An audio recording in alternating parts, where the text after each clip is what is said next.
Bom, gente, situando vocês, a revelação espírita, ela começa com o Livro dos Espíritos. O Livro dos Espíritos é a coluna basilar.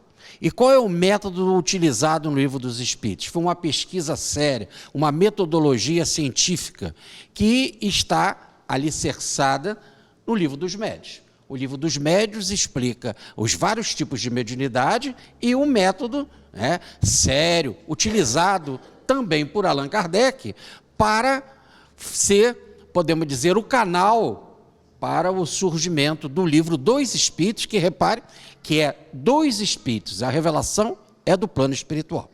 Assim surgem, então, podemos dizer, essas duas colunas, a filosofia apresentada no Livro dos Espíritos e a metodologia científica no Livro dos Médiuns.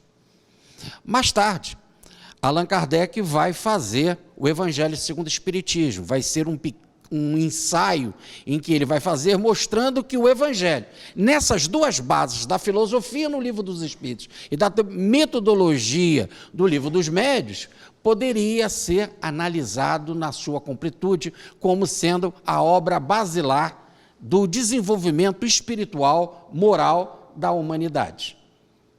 Ora, então, sendo assim, ele faz um ensaio do livro O Evangelho segundo o Espiritismo, mostrando que com os conhecimentos do Livro dos Espíritos, do Livro dos Médiuns, podemos analisar o Evangelho. E por quê? Porque nessas obras nós temos os princípios básicos da doutrina, que é Deus como a causa primária de todas as coisas, a suprema inteligência, Deus o Pai, Deus o Criador. Nós temos a moral do Cristo que está no amor. O amor é a lei maior, é a carta de cidadania, é a constituição do universo, é aquilo que o Cristo ouviu do Pai e nos veio revelar, e não há lei maior do que o amor que se derrama para Deus, o amor que se derrama para com o próximo. Então, esse é o segundo princípio da doutrina. O terceiro é a imortalidade da alma.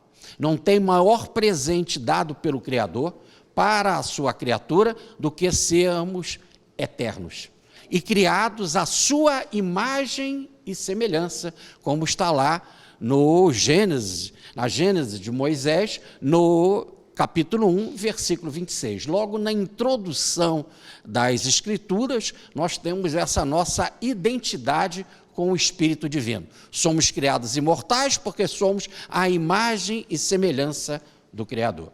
Um outro princípio básico da doutrina é que esse Espírito, e aí essa imortalidade está ligada ao primeiro princípio do Deus, mas ao segundo princípio do amor está ligado uma outra coisa, que é a comunicação.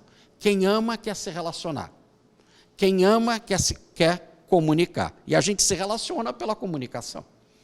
E assim a gente abraça a todos. Só que com a imortalidade, essa imortalidade ela está cercada de encarnação e desencarnação. Então a gente ama aqui, faz a nossa relação um com o outro, nos comunicando. Mas quando desencarna, há um rompimento com essa comunicação. É aí que a doutrina veio dizer que não há esse rompimento com a comunicação. A comunicação continua através da mediunidade. Os espíritos se comunicam. E por que eles se comunicam? Porque amam. Mas também se comunicam quando são desequilibrados, porque estão ainda envolvidos com ódio, mas que não deixa de ser o amor. Porque ninguém procura o outro mesmo para odiar se antes não tivesse amado, gostado, por ter um amor frustrado. Mas então o Espiritismo nos ensina que o quarto princípio é o da comunicação. Comunicação que entre nós é o amor, e a espiritualidade continua nos amando e se comunicando conosco através da mediunidade. Então nós temos Deus, nós temos o amor, nós temos a imortalidade da alma e a comunicação espiritual. E aí vem um outro princípio, esse espírito que foi criado por Deus, esse espírito que tem que viver na lei do amor, esse espírito que é imortal, esse espírito que se comunica, esse espírito também quer evoluir, quer crescer, quer melhorar. Aí vem um outro princípio básico, que é o da evolução, e que o Livro dos Espíritos chamava de progresso. Feito isso, esse espírito que progride, ele progride como? Aí vem a explicação do sexto princípio básico, que é a reencarnação. Ele progride, se ele não progrediu tudo numa vida, e convenhamos, muito difícil isso, ele volta, então, quantas vezes for necessário, né? Na lei do nascer, morrer e renascer, quantas vezes for preciso, até ele se autodescobrir, até ele chegar à perfeição, até ele chegar à condição de espírito puro, como diz o Livro dos Espíritos.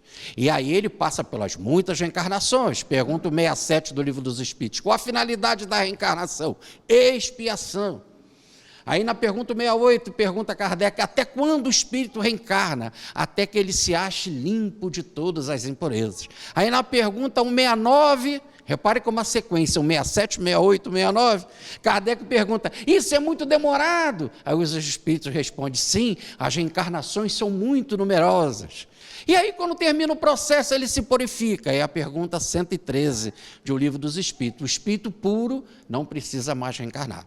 Mas, muito bem, ele reencarna. Mas, quando ele é muito atrasado, e quando ele é mais adiantado, como é que fica isso? Como é que nós poderíamos misturar um espírito muito adiantado com um espírito muito atrasado num processo de aprendizado, não só no processo de ajuda? No processo de ajuda nós temos a missão. O missionário vem para ajudar o espírito sofredor, mas ele mesmo crescer. Como é que é o processo de aprendizado? Aí, então, foi visto uma outra lei fundamental, que é a pluralidade dos mundos habitados. Os espíritos reencarnam em mundos diferentes, mundos apropriados ao seu grau de evolução. Se ele é mais atrasado, nós temos o mundo primitivo. Depois nós temos um mundo intermediário, que é de prova e expiação, um mundo de regeneração, um mundo superior, e assim sucessivamente. Então, dependendo do seu nível, ele tem um habitat, ele tem um mundo, um meio para ele se relacionar com outros pares e ter o seu processo de aprendizado. E aí formam, então, esses princípios básicos da doutrina, os 7 princípios básicos da doutrina: Deus, a moral do Cristo, que é o amor, a imortalidade da alma, a comunicação dos espíritos, a evolução, a reencarnação e a pluralidade dos mundos habitados. Com esses princípios básicos, Kardec foi para o Evangelho. Agora, munido disso, eu posso pegar o Evangelho e analisar. E aí ele foi e descobriu que agora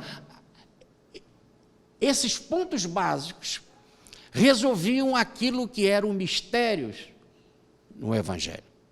Aquilo que era considerado segredo, aquilo que estava fechado.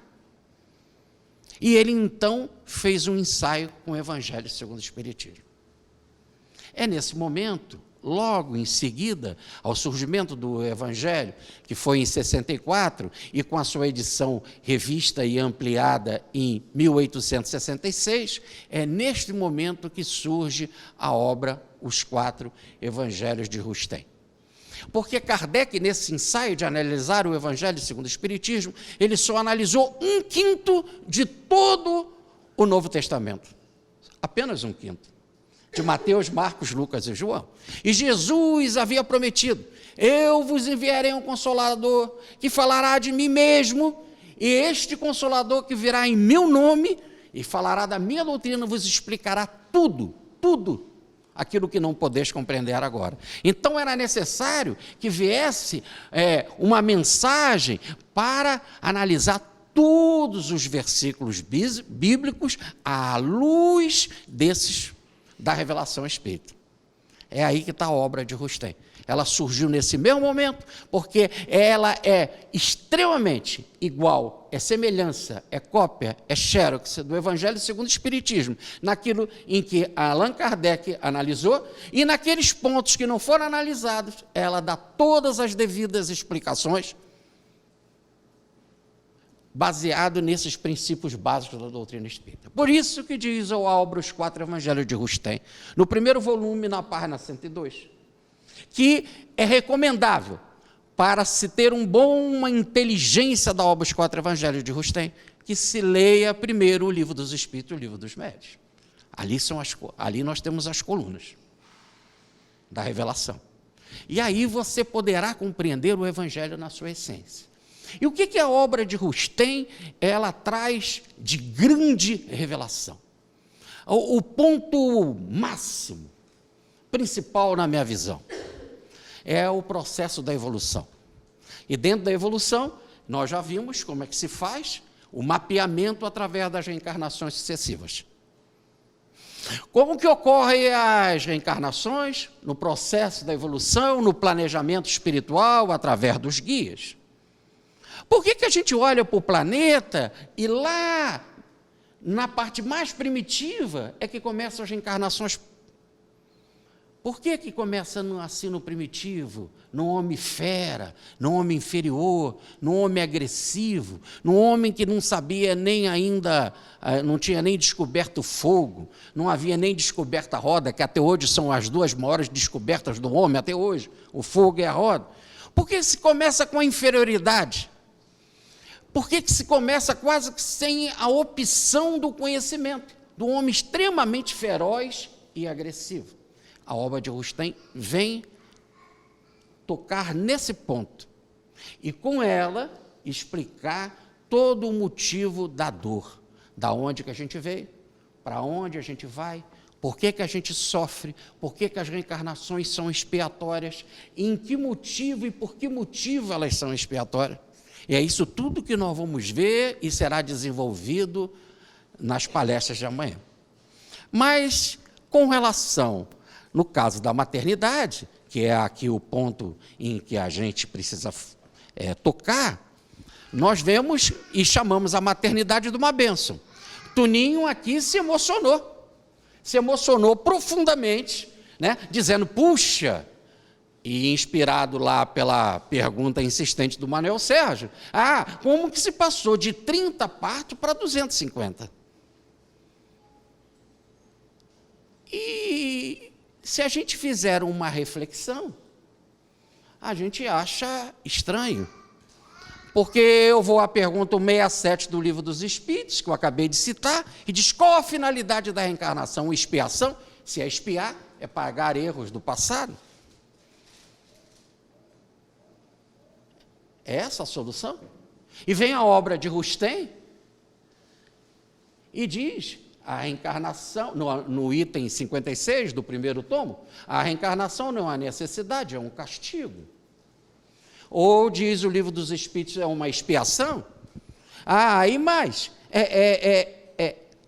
a encarnação é um processo de purificação, e até quando o espírito reencarna, até que se ache limpo de todas as impurezas. Mas então ele foi criado impuro? E se a reencarnação é uma bênção, se a reencarnação é uma bênção, ao ponto de deixá-lo, o coordenador dos nossos trabalhos, o Toninho, emocionado por aumentar de 30 para 250, como explicar isso? É aí o ponto que a gente quer entrar. Então, vamos lá. Vamos começar assim, da forma, como diz o Livro dos Espíritos, falando na linguagem mais simples e corriqueira. Vamos pegar a historinha básica do surgimento da vida no nosso planeta. A historinha que está lá em Moisés. No Gênesis, Moisés. É o primeiro capítulo, o segundo capítulo e o terceiro capítulo do Gênesis. Primeiro livro das Escrituras. Ora, diz lá que Deus criou a terra, criou os vegetais, os animais, né? O sol, a lua, a terra, criou o homem, o ser humano, a sua imagem e semelhança. E aí nós vamos lá ler cada dia da criação, dia 1, dia 2, dia 3, que Allan Kardec, na Gênesis, uma das obras de Allan Kardec, explica que são os períodos da humanidade. Aliás, a palavra dia no original, em hebraico, e no grego, quer dizer eon, ciclo. Já muitas traduções já colocam o correto, não são dias, são ciclos evolutivos. Ora, mas cada ciclo que passa, ou na linguagem mais simples, cada dia que passa é que aconteceu um estágio da criação. Se vocês olharem lá e não dá trabalho nenhum, são só 3 capítulos, vocês vão ver assim. Primeiro dia, houve uma criação e Deus viu que era bom. Segundo dia, houve uma criação e Deus viu que era bom. Terceiro dia, houve uma criação e Deus viu que era bom. E ele criou o homem lá no 6º dia, e Deus viu que era bom. Se era bom, como explicar a expiação? Como explicar o processo de purificação? Deus viu que era bom, até onde o espírito reencarna, até que se ache limpo de todas as impurezas. Mas nós fomos criados à imagem e semelhança dele. Mas como a imagem e semelhança dele? E por que é impuro? Por que tem que expiar? Mas aí nós vemos lá que o local em que ele se encontrava. Qual era o habitat? Nós já falamos aqui da pluralidade dos mundos habitados. Um dos mundos, e Allan Kardec diz que esse era um mundo superior, olha que interessante, isso está no livro A Gênese, era o Éden. A palavra Éden quer dizer delícia. Jardim quer dizer local fechado, ciclo, um local fechado.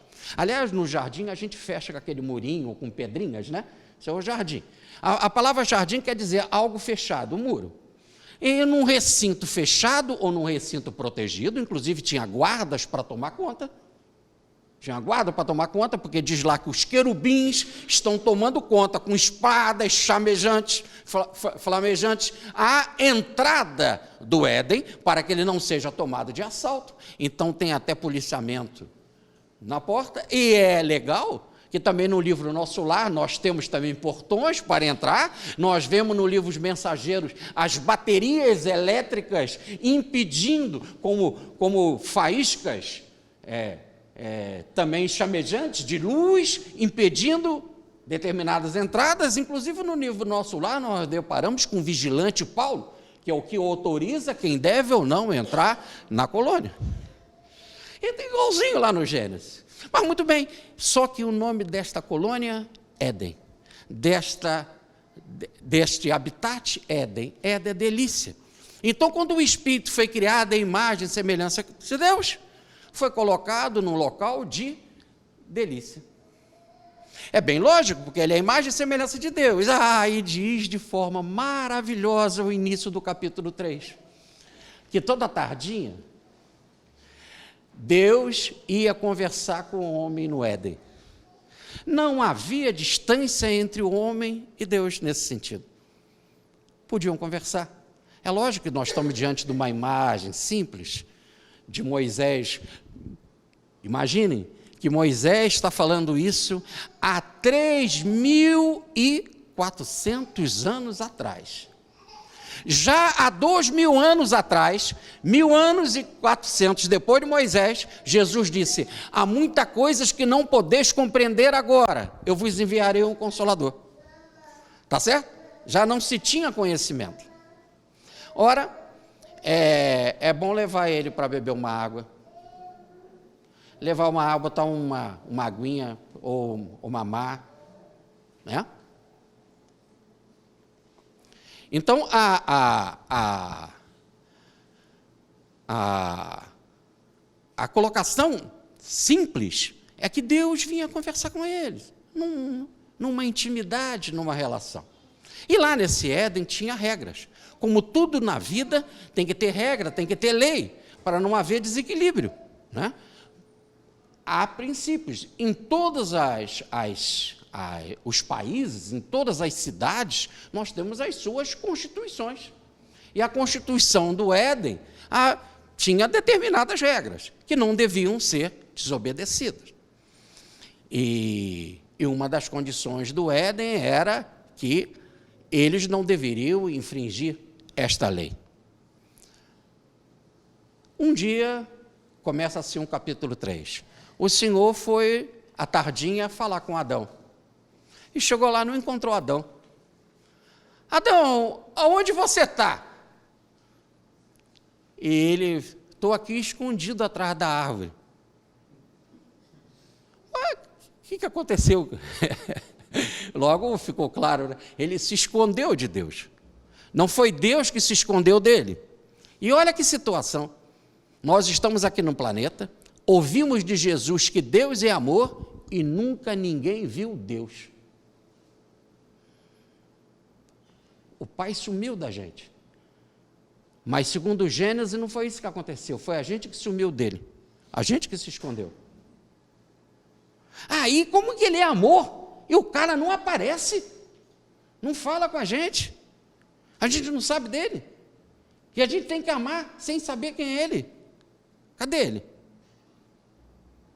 E ainda diz o livro dos Espíritos, que só o Espírito puro vê Deus, seguindo o Sermão do Monte de Jesus. O Espírito, bem-aventurados os puros de coração, porque verão a Deus. Só quem é puro de coração, o livro dos Espíritos fala a mesma coisa. Só aquele que é puro vê Deus.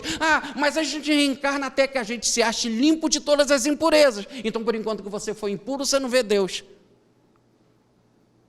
Tanto que quem vê Deus tem que ir para um outro hospital, não a maternidade, que é a psiquiatria. Ora, então, ficamos nesse embaraço. Mas vamos ainda refletir. Adão, o que você fez? Você desobedeceu os princípios? Desobedeceu. É por isso que eu me escondi. Mas o que você fez, Adão? E ele, em vez de assumir que desobedeceu, ele diz assim: a mulher que tu me deste mandou eu comer do fruto e eu comi. Então a culpa não é minha, Senhor. É dela. Mas pior do que dela é sua também, porque foi você que me deu ela. E aí começa a nossa revolta contra Deus e contra o outro. O outro é teu inimigo, inclusive a mulher. Inclusive a mulher. E é tão complicado isso que quando a gente casa, que é o momento que a gente costuma dizer que é o mais bonito aqui na Terra, o momento do amor, que todo mundo fica naquela expectativa, mais do que da aliança na hora do beijinho, né? Pode beijar, casou com o momento do amor. Logo quando acaba aquilo, começa o quê? Muita gente pensa que é a festa, não é? Não. Antes da festa é assinar a papelada, para ficar bem amarrado e com testemunhas. Para depois, para separar, ter um mundo de complicações advocatícias. E ter a única coisa que funciona no Brasil atualmente, que é prender pai que não paga pensão. Isso funciona. Nem a Lava Jato é tão a jato. É complicado. Já estamos vendo aí que tem esse embaraço pela frente. Mas vamos ainda continuar. Então a culpa foi da mulher? É minha? É de Deus? Olha como o homem, então, ele começa agora a ir contra Deus e contra a espiritualidade para se defender e culpar os outros. A culpa é sempre do outro. Sempre quem não presta é o filho do vizinho. Seu filho é sempre uma beleza. A culpa é da mulher, que tu me deste. Aí ele fala com a mulher: ei, o que tu fez? Não foi a serpente que veio? Aí chegou a mentira da loucura, porque até a serpente fala. Aí começa a inventar tanto aquela mentira que tem perna curta, você começa a inventar e ficar tão enrolado, que aí até o animal fala. E a culpa é do animal. Mas aí o Senhor sela os castigos. Aí começa um processo de purificação muito interessante. Porque eles ganham túnicas de pele, diz lá, e o Senhor deu túnica de peles para ele. Linguagem mais clara do que reencarnação é impossível, mas se você quiser saber se isso é reencarnação mesmo, diz lá, não só ganhou túnica de peles, e foram lançados para a terra. E aqui na terra é que a gente tem que habitar túnica assim de pele, corpo físico, que já não mostra a gente mais a imagem e semelhança de Deus. Olha no espelho e vê o que você vê. O gato, o filhinho do gato mia, o filhinho do cachorro late. Você é filho de Deus e não ama. E Deus é amor. Está na primeira carta de João, no capítulo 4, nos versículos 8 e 16. Deus é amor. Se Deus é amor, cadê o teu amor? Quem ama? E a gente olha no espelho e não vê Deus. E você foi criado à imagem e semelhança de Deus. Diz o meu amigo Maurício Crispim, que você olha e vê a capetada. O desequilíbrio, o homem que faz guerra, o homem que odeia, o homem que é violento, o homem que ofende, que desequilibra a família. Muito bem, foram lançados por terra. E aí o que acontece? A primeira frase da Bíblia para aqueles que chegaram na terra, porque saíram de lá do Éden no capítulo 3, e foram lançados para a terra, logo fora do Éden. Terra a gente já sabe que não é Éden, isso é notório. Mal que chegaram aqui na terra, o primeiro versículo que fala da chegada dele diz assim: e Adão conheceu Eva e nasceu Caim. Logo, a palavra conhecer aí está no sentido de sexo. E Adão conheceu Eva e nasceu Caim. Logo começa a encarnação aqui na terra. E vem os castigos. A terra só vai produzir espinhos e abrolhos para você. Se você não plantar, não nasce coisa boa. Eu não vou fazer nada e no outro dia está cheio de abóbora, manga, abacaxi. Não é assim. Só vai ter espinheiro, só vai ter problema. Vai ter que comer o pão com o suor do teu rosto. Começa todo o trabalho difícil, quando tem trabalho, porque atualmente são 14 milhões de desempregados no nosso país. Então, até o trabalho com suor neles, eu dou meu suor, não tem vaga. Mas vocês falam assim, mas isso é diferente da queda? Não, é o filho pródigo. O filho pródigo caiu, gastou tudo, desperdiçou tudo com meretrizes, saiu da casa do pai, é o mesmo processo. E quando ele chegou no local que não tinha nem, que só tinha a vagem dos porcos, ele pediu lá aquele ditador, o dono daquelas terras, pode me dar a vagem dos porcos? Não. Quer dizer, nem comida eu te dou. Meus porcos têm mais direito que você. Porco me dá lucro.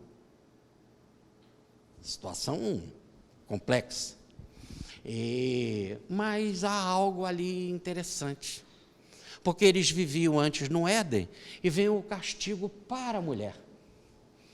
E na hora que fala o castigo para a mulher, diz assim: multiplicarei sobremaneira as dores do teu parto. Eita! Mas que o parto aqui é doloroso, não resta a menor dúvida. Não é só doloroso no sentido da dor em si, de passar pela vagina, ou no caso da cesariana. Não é só nesse sentido, mas é doloroso por causa, Toninha acabou de dizer, essa é a maior dor da mãe pobre, que não tem onde ter os seus filhos, desse mundo de miséria e tal, e do outro que às vezes tem dinheiro, mas não tem carinho no lar, não tem compreensão, e essa é às vezes uma dor 1000 vezes maior do que nascer na pobreza. Às vezes você tem casa, mas não tem lar. Lar é diferente de casa. Lar é onde pessoas, apesar das dificuldades, se suportam. E às vezes nem isso. Então, nessa reviravolta, multiplicarei sobremaneira as dores do teu parto. Então antes ela tinha dor no parto. Se vai multiplicar, é que vai aumentar. Sobremaneira, que vai aumentar demais. Então, é porque tinha, mas ela estava num ambiente de delícia. E agora, quando ela veio para a terra, Adão conheceu Eva e nasceu Caim. É agora, com o nascimento do Caim aqui, que multiplicarei sobremaneira as dores do teu parto.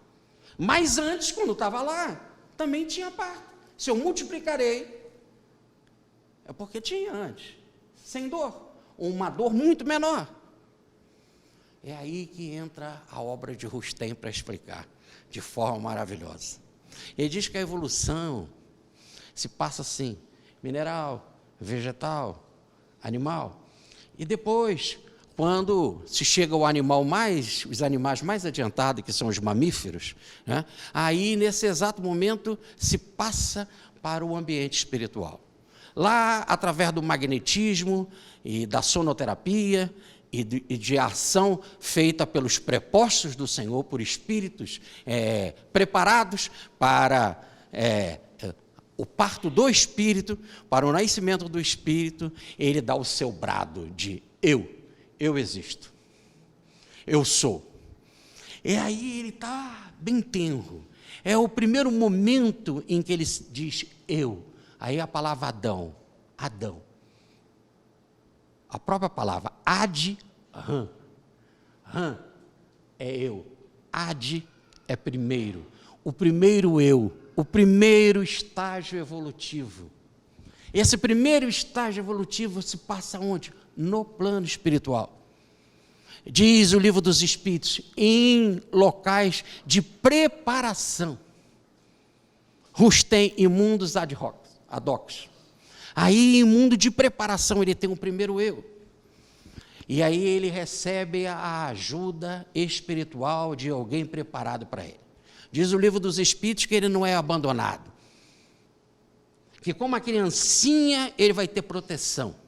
E proteção de espíritos bons, de espíritos prepostos. Para a gente saber quem são os espíritos bons, temos que olhar lá na escala espírita. Na escala espírita, o espírito superior é um espírito que tem capacidade. Não é um espírito bonzinho só qualquer, é alguém preparado. E ele que vai cuidar desses primeiros desenvolvimentos desse espírito. E não deixa ele cuidando do cuidando do desenvolvimento do livre-arbítrio dele, até ele se fortalecer. Por enquanto que ele não se fortalecer com a ajuda desses mentores, ele não é deixado livre. Só quando ele está senhor de si mesmo, senhor do seu livre-arbítrio, senhor da sua condição de agora poder caminhar, é que ele é deixado livre. E aí diz o Livro dos Espíritos, nessa questão 262, se ele desatender ao conselho dos bons espíritos, se ele não cumprir a regra, se desatender, se vier a desatender, termina a última frase desta questão 262. É aí que há a queda do homem. Só se ele desobedecer. Senão, ele vai ficar lá. E de que forma? Diz Rustem, em evolução, daquele eu menor até chegar ao eu maior. Paulo de Tarso explica isso. Do primeiro Adão ao último Adão. E ele diz que o último Adão, ele compara a Cristo. Então a evolução é daquele estágio rudimentar, simples, até chegar àquela estatura de Cristo. Ele vai fazer o seu desenvolvimento em ambientes à semelhança do Éden, em equilíbrio e etc. Mas como é que é o processo? Através de reencarnações cada vez mais fluídicas. Onde que o parto, onde o nascimento, o parto não precisamos entender só aí no caso vaginal, mas aonde que a contribuição do ser para que o outro possa se manifestar naquele habitat, naquele meio, vem a ser com menor dificuldade. Tem que haver uma certa dificuldade no sentido de ser um projeto de evolução, onde que você tem que ter disciplina, onde você tem que ter dedicação, aonde você tem que ter serviço. Então é nesse sentido. Tá certo? Mas que tudo congrega para dar certo. E o espírito vai de encarnação em encarnação, de semifluídica para fluídica, até chegar à condição de espírito puro, até chegar à condição de espírito perfeito. Mas se nessa trajetória, diz essa pergunta 262, se ele vier desobedecer, aí começam as reencarnações primitivas, as reencarnações em planetas os mais variados. E é nesta condição kármica, nesta condição de desobediência, que agora ele tem que se refazer, ele tem que se limpar, ele tem que corrigir, é aí que o parto é aumentado sobremaneira. E por que é tão difícil assim? Ser uma terapia da evolução, por que é tão complexo? E aí não é só, volto a dizer, não é só a dor vaginal ou no caso da cirurgia para o nascimento. Não, mas são todas essas situações que envolvem a vida, a expectativa da mãe, a atenção da mãe, a preocupação com aquele ser que ela está gerando, com medo, sem saber como é que aquele ser vai ser desenvolvido, as suas responsabilidades, as suas preocupações financeiras, as suas preocupações com o trabalho, com a ajuda no marido, com as situações econômicas, sociais, com todas as adversidades, com as doenças, com as vacinas, com tantas e tantas cobranças, que é algo extremamente denso e pesado. E olha que aqui nós temos uma lei que fala que a mãe fica 6 meses, não é isso? De licença? 6 meses? Oi? 4 meses? Tá? Eu tenho 2 sobrinhas que nasceram na Alemanha. 2 sobrinhas. E o que acontece é que o marido, o meu sobrinho, ele é casado com uma suíça, e elas podiam então ter nascido na Suíça, mas é que na Suíça a licença maternidade é 1 ano, e na Alemanha é 3, por isso que eles nasceram na Alemanha. Então há toda uma preocupação com essa tensão da mãe de dividir o filho. O parto parece que prossegue, porque até você deixar a criança livre por si mesmo, aquilo continua. E diz o Livro dos Espíritos, e aí que é interessantíssimo, que é muito mais doloroso para o espírito nascer do que desencarnar. Porque quando ele desencarna, ele entra na vida da espiritualidade. Cumpriu. Apesar da gente não gostar de desencarnar, e luta para não desencarnar, e sofre para desencarnar, e a gente tem um medo tremendo. Mas no parto, o espírito, ele planeja a reencarnação dele lá. E quando ele planeja a reencarnação, ele sabe com o que ele vai passar aqui, no seu processo de purificação, que ele vai encontrar com as pessoas que ele vai encontrar aqui. Ele não vai encontrar com pessoas fáceis. Aqui não é um ambiente de turismo e férias, olha aqui a queda o que gerou. Ele vai encontrar problemas. Mas, no entanto, ele está com as pessoas certas, com a família perfeita para ele, ajustada para ele. E apesar de todas as complicações, a vida também é justa, porque não dá fardo pesado além das forças de ninguém. Mas ele vai ter que vir para cá, e essa ansiedade é pior do que a da desencarnação. E nós vemos a dona Laura, lá no livro Nosso Lar, em que ela chegou aqui na Terra, era viúva,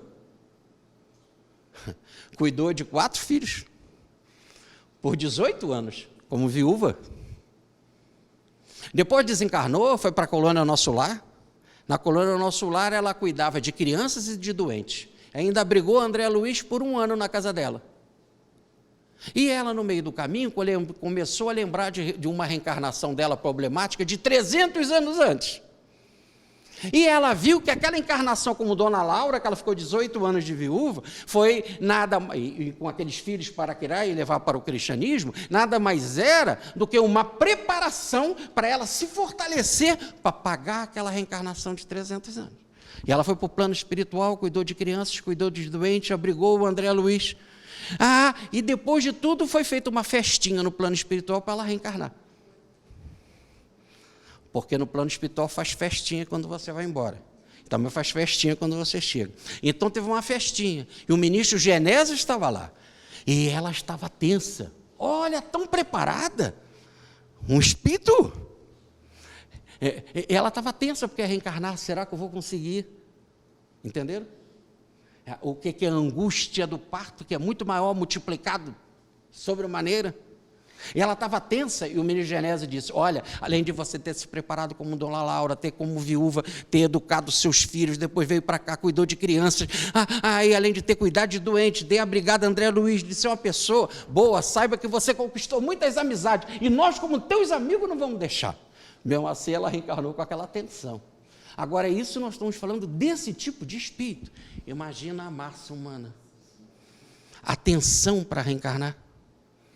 Então, quando você vê uma maternidade abençoada, alicerçada na luz do Espiritismo, que daqui sai luz, sai conforto, sai orientação, que é colocada à disposição das mães para a hora que elas quiserem, pode não vir imediatamente, mas sabe que existe e que a qualquer hora, se precisar, tem aqui os devidos consolos e orientações, podemos dizer que é uma encarnação assistida do lado de cá. Porque ela é assistida pelos mentores do lado de lá. E ninguém reencarna sem planejamento. E sem autorização do mais alto. Ninguém reencarna sem autorização do alto. Não existe reencarnação para bagunça. Você reencarna devidamente planejado. O Rustem diz, no tempo certo, e não sai desse tempo. Tudo devidamente planejado, você vê. Com a ajuda do lado de lá. E agora, no caso de uma maternidade com centro espírita, com a ajuda do lado de cá. Aí somam forças para que a vida possa ser melhor. O que está acontecendo na trajetória do caminho? Essa multiplicação de dores está sendo aliviada pelo consolo, pela compreensão. Mas é evidente, então, que a reencarnação, como motivo de nossa queda espiritual, é a terapia. Por isso que o Livro dos Espíritos compara a reencarnação ao alambique, onde que está num processo de purificação para a bebida sair mais limpa. Assim o espírito está aqui nesse alambique. E ele fica aqui, eu costumo interpretar, como se fosse no tanque, em que ele tem que ser enxaguado, lá que é o líquido amniótico, e depois que você mergulha a roupa na água, e que a roupa está suja, e você só vai lavar a roupa porque ela está suja, porque se ela estivesse limpa, você não precisa lavar. Aí você mergulha na água, que é um mergulho no líquido amniótico, e é necessário nascer da água, disse Jesus, depois você mergulha, aí você tira a roupa do tanque, e o que você faz? Tem que esfregar, senão não sai aquilo que está grudado. E aí por isso que o tanque tem aquelas pedrinhas, por isso que a vida tem as dificuldades, são as pedrinhas que nós vamos encontrar pelo caminho. Há uma pedra no caminho, e muitas pedras no caminho, é a esfrega que você passa. E aí você tem que esfregar. Só que tem muita gente que, em vez de estar esfregando numa pedra de mármore, está esfregando numa pedra de barro. E está sujando mais. E está piorando a sua situação. E a vida, então, vai cercando ela pela bênção da dor, e a dor vai agir como mola, vai agir como uma terapia, vai agir como uma enfermeira, como diz Humberto de Campos na psicografia do Chico, para você, através da dor, anular a própria dor e sair daquele caminho. Porque como dói, como incomoda, você quer sair fora. E aí buscar uma melhor orientação. Mas só que existem partos muito complicados. Tem situação na vida em que a mãe é muito pobre, a mãe é doente, a mãe é alcoólatra, a mãe é viciada em droga, a mãe tem as doenças as mais variadas e está grávida. É muito pobre, ou passou por uma violência sexual, mas a vida nasceu ali, agora nasceu. E eu disse que não existe reencarnação sem planejamento. Era porque a vida autorizou? Ele vira assim. E aqui do lado de cá, as pessoas falam no sentido mais simples. É fácil. É assim complicado? Vamos fazer o aborto. E aí é um não ao mecanismo divino da reencarnação. É um não à vida. Mas está em situação tão complicada, está numa situação que parece que não vai dar certo.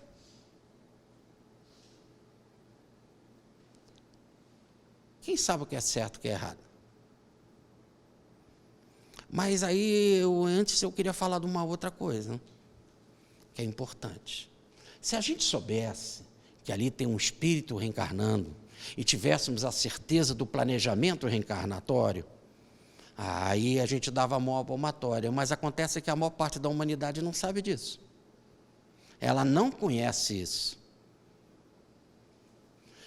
Não se fala nas religiões da evolução do espírito. Não se fala da reencarnação. Veja no nosso ambiente aqui cristão, não fala da reencarnação, não explica como desde do ovo ao zigoto, desde a união das duas primeiras células, do homem e da mulher, ao surgimento da vida, o espírito se acopla ali para renascer. As pessoas não sabem disso, então é muito fácil sair uma lei dizendo o aborto. Mas a gente então poderia dizer assim, como espírita, não, está errado. Não, vamos fazer o aborto, não. O aborto está errado. Mas isso é espírita para espírita, que sabe sobre reencarnação, que sabe sobre planejamento reencarnatório, que sabe sobre lei de expiação, sobre karma. Mas por que não sabe? Aí nós vamos impor como uma religião que é pelo dogma. É proibido. Mas pelo é proibido, hoje ninguém mais está no cabresto das religiões. E aí a gente quer agir hoje, no método religioso, como se fazia na Idade Média, com as religiões mais ainda atrasadas e violentas, inquisitivas. Não, é proibido. Quem fizer vai para o inferno. Está condenado, será excomungado. Mas e a realidade da vida? A realidade é que se a mãe tiver o filho virar doente, ou a mãe é doente, ou a mãe está drogada, ou foi numa situação sem amor, de violência sexual, e aí falta base para a compreensão, porque por enquanto que você não compreender verdadeiramente, porque só aquele que mais conhece, mais será cobrado. E aí vem o papel científico das religiões. Quantas faculdades protestantes existem aí? O mundo está cheio de faculdades ligadas ao movimento da reforma. Quais são dessas faculdades que se faz pesquisa no campo da paranormalidade, da imortalidade da alma? E as faculdades católicas? Vamos ver as PUCs por aí. Quantas PUCs nós temos? Pontifícia Universidade Católica. Aonde estão os cursos de paranormalidade? Aonde que estão as pesquisas de paranormalidade? E vamos falar dos centros espíritas? Está aí. Toda vez que surge alguém do conhecimento científico no centro espírita, o movimento espírita cai de pau. Veja o maior exemplo para falar do modelo organizador biológico, como o perispírito modela o corpo, o maior cientista espiritualista do mundo, Dr. Hernani Guimarães Andrade, sozinho, no IBPP, Instituto Brasileiro de Pesquisas Psicobiofísicas do Estado de São Paulo, recebendo de tantos e tantos espíritos matéria e mais matéria, sendo atacado de todo jeito. Então, qual é o papel do espírito? Eu pergunto a vocês, onde está o espiritismo, a ciência, no espiritismo?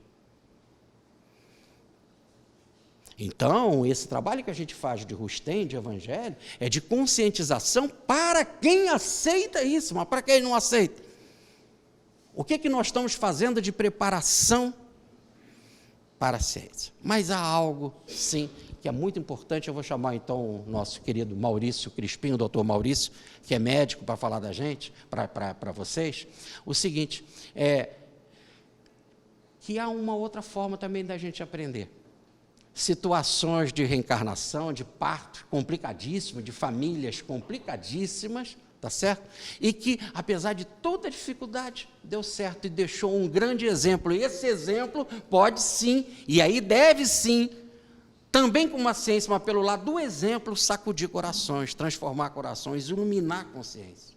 Então, eu queria pedir ao Maurício para trazer aqui, ele como médico, né, as suas experiências e sua visão também da obra de Rustem, para comungar conosco.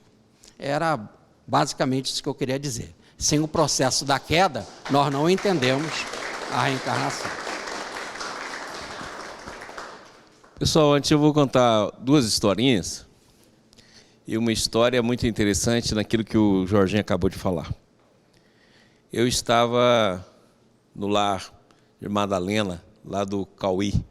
Não sei se todos aqui conheceram o Jorge Cauí. Foi político em Brasília. E nós estávamos conversando.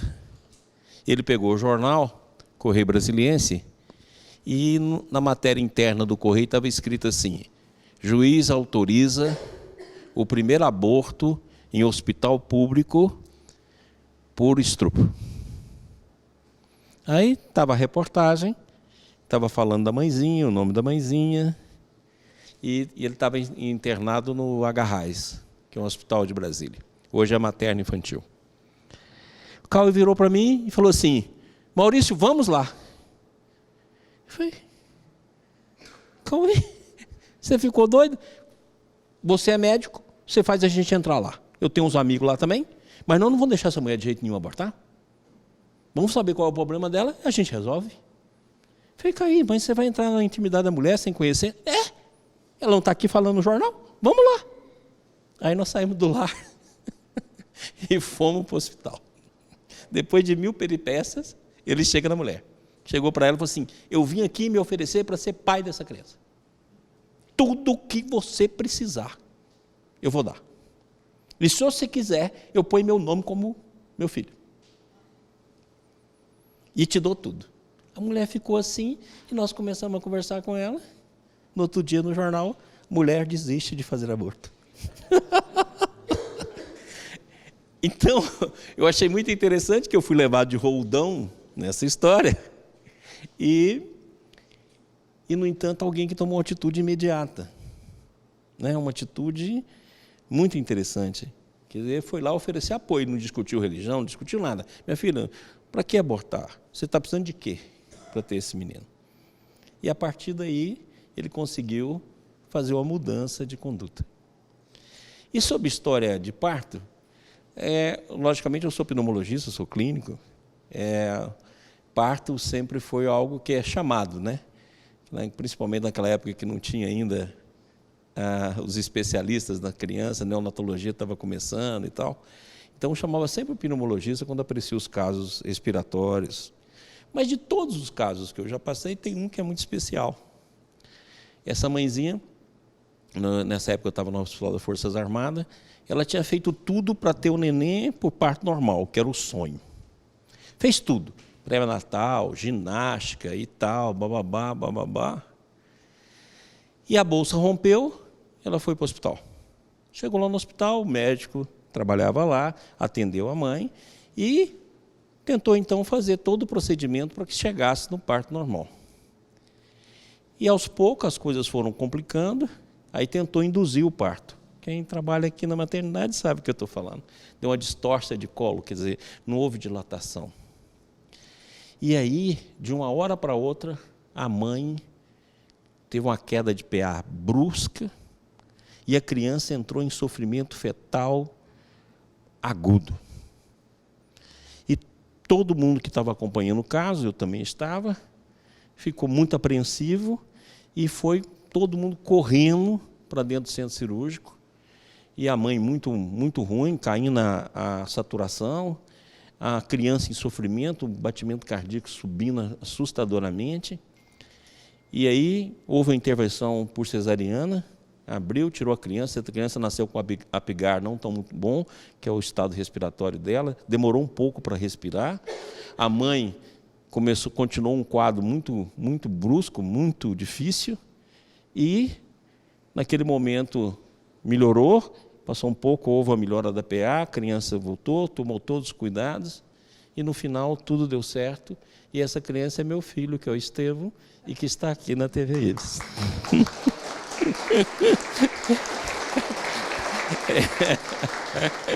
Então deu muito certo. Muito obrigado a todos. Não, por favor, Crispim, fica aqui. Então, gente, o que nós queríamos falar sobre a obra de Rustem e a maternidade, está aí. Por que é difícil? Não só o parto em si, porque é um processo de purificação, de limpeza, e também por causa da vida que tem esse compliquez todo. E que muitas vezes nós aumentamos pela nossa ganância, porque diz a obra de Rustem que o motivo da nossa queda é por causa do orgulho, é por causa da inveja e, o que é pior, por causa muitas vezes do ateísmo. Então esse desequilíbrio a gente traz aqui para o mundo. E aí, aquilo que já é complexo, já é difícil, não é fácil, a vida não é fácil, a evolução, aí, sobremaneira, é multiplicado. Então, quando nós vemos uma maternidade aqui ligada ao centro espírita, a gente fica, então, profundamente feliz. Então, quando o Tuninho disse, e aí por isso que eu pedi para você ficar, o Crispim, porque você nos acompanha há 13 congressos de Rustem, queríamos agradecer pelo presente de termos recebido o congresso Rustem aqui. Então é o contrário, né? Nós aqui agradecemos muito. Agradecemos, porque para nós, o que você faz e o que essa maternidade faz, o que o Centro Espírita faz pela maternidade, é que é um presente. A todos, muita paz.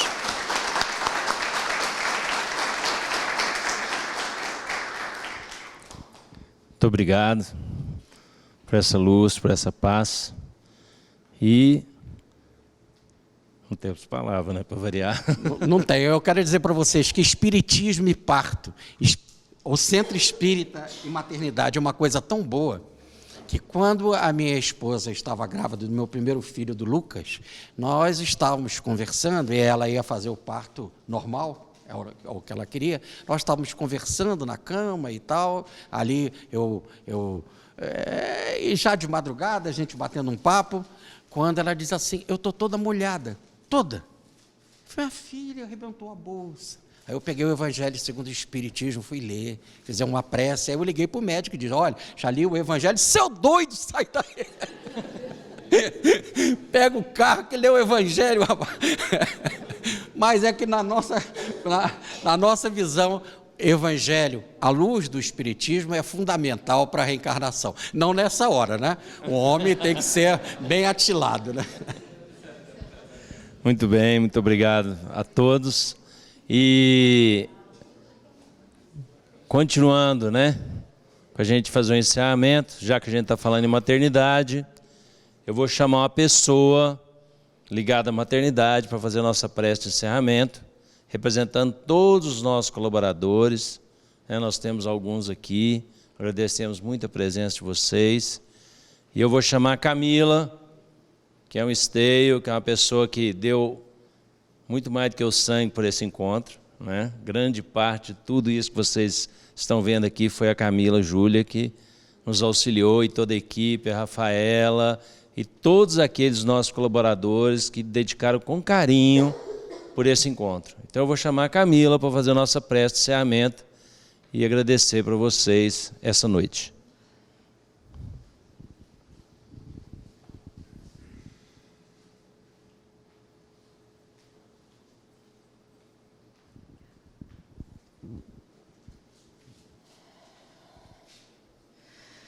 Bom, vamos fechar os nossos olhos, acerenar os nossos pensamentos.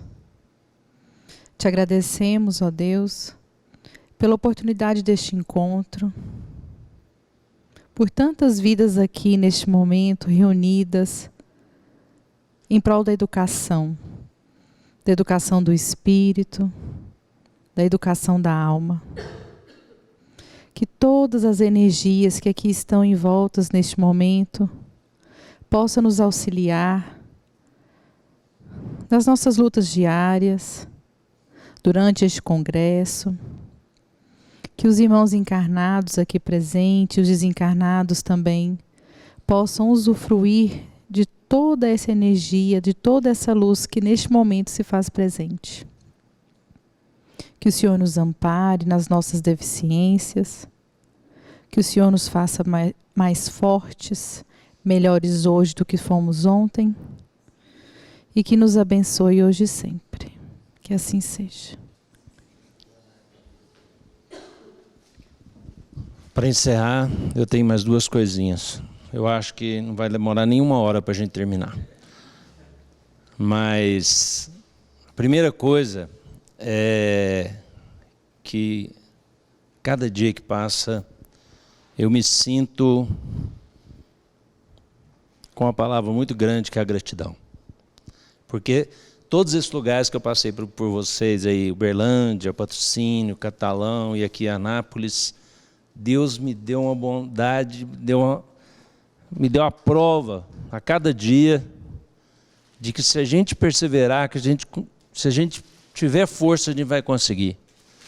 E, gente, você não imagina o tanto de bênçãos, de companheiros que a gente reencontra a cada dia. Quando eu entrei nessa casa pela primeira vez, eu falei, gente, eu vou ter que começar tudo de novo. Mas cada dia chega uma alma aqui, meus companheiros do Centro Espírita Luz e Caridade, eu vejo, olha aqui meu companheiro voltando. Isso é uma bênção, sabe? É gente que chega para conversar com a gente, eu faço assim, eu sou tão pequeno, como é que eu vou orientar essa pessoa?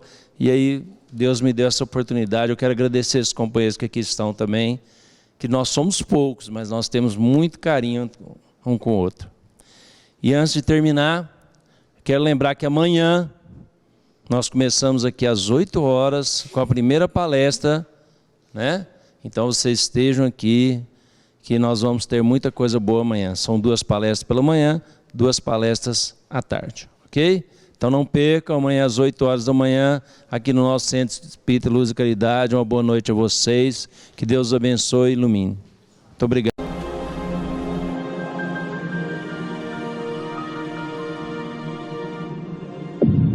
IBS, Instituto Brasileiro de Benemerência e Integração do Ser. www.ibis.org